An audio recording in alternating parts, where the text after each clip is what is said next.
हर बम बोले चल शिव धाम। भोले बाबा के जपी हम नाम। गंगा जल भर के कांवड़ सजाई, बोल बम के गूंजे चारों धाम। सावन के महीना पावन लागे, शिव जी के महिमा जग में जागे।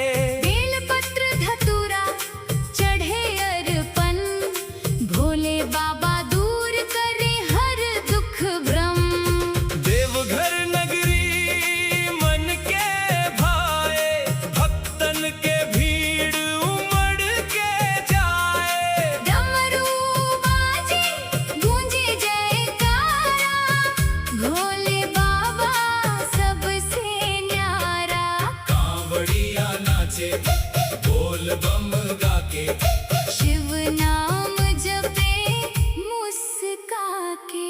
कृपा बरसे भोलेनाथ के, भर दे झोली अपने हाथ से।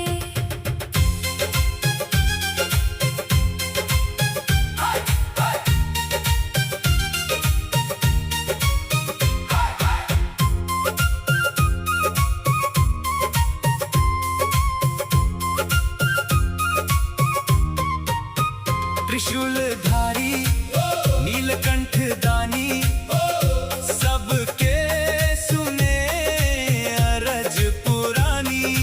एक बार जो दर पे आवे, भोले बाबा खाली ना जावे। हर हर बम बोले चल शिव धाम। भोले बाबा के जपे हम नाम।